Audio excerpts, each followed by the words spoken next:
Felly, Dylan Iorwerth, mae'n 30 mlynedd ers i chi sefydlu'r cylchgrawn Golwg. Pam eithaf chi ati i sefydlu'r cylchgrawn?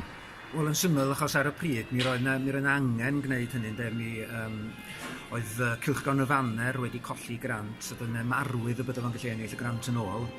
Ac felly, os nag oedd ni, neu rwy'n fel ni'n gweithredu, mi fydde yr arian yna mynd ar golli ddechrau. Ond yn fwy na hynny, oedd angen y math o gylchgrawn ydi Golwg, sef cylchgrawn newyddiadurol, un oedd yn canolbwyntio ar bob agwedd ar fywyd Cymru ac yn gwneud hynny mewn ffordd newydd, ddeniadol, a dwi'n meddwl bod ni wedi llwyddo i wneud hynny.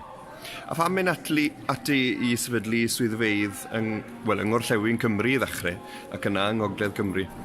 Wel, ar y pryd, oedd y sefyllfa'n wahanol iawn yn un peth, doedd na ddim cynulliad enghraifft yna, felly doedd Caerdydd ddim wedi dod mor bwysig ac yma erbyn hyn.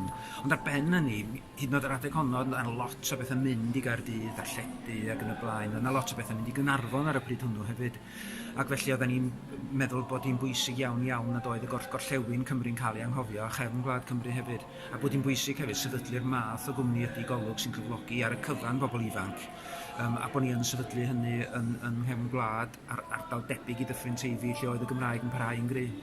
A oes na le i gylchgronau y dyddau hyn, sef gylchgronau print? Yn amlwg mae Golwg wedi symud ymlaen gyda Roes drwy sefydlu Golwg 360. Ond oes na lle i'r cylchgrawn? Oes mae'n le'r cylchgrawn. Mae'r cyfryngau yma'n gwneud pethau gwahanol, ynddo. Mae beth ydych chi'n gallu gwneud ar bapur yn wahanol i'r hyn ydych chi'n gwneud ar y we neu'n digidol. A felly mae'n bwysig a dweud y gwir bod y ddau beth yn parhau. Mae wedi mynd yn fwy anodd i gynnal cylchgrawn print. Ac wrth gwrs, da ni wedi sefydlu Golwg 360 i roi gwedd hollol wahanol ar math o waith da ni'n ei wneud. Beth sy'n drist o gymharu a 10 mlynedd ar 20 yn ôl ydy bellach mae ni di'r unig gorff newyddion annibynnol Cymraeg sy'n yna. Ni di'r unig gorff newyddion cenedlaethol yng Nghymru hyd y gwela i sydd ddim yn rhan o rhywbeth mwy ar lefel Brydeinig, felly yr unig beth cwbl Gymreig. A mae hynna'n dangos diriwiad. A fyddech chi wedi sefydlu Golwg heddi fel mae bethau heddi?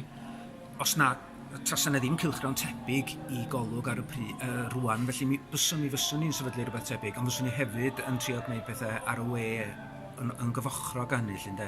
Ond dwi'n dal i gredu bod y ddau gyfrwng yn ofnadwy o bwysig, a bod hi'n bwysig iawn bod gen unrhyw genedl gymaint ac sy'n bosib o gyfryngau, yn ymwneud cyfryngau poblogaidd. A beth am y 30 mlynedd nesaf? Bydd chi'n gobeithio cyflawni yn ystod y cyfnod hwnnw?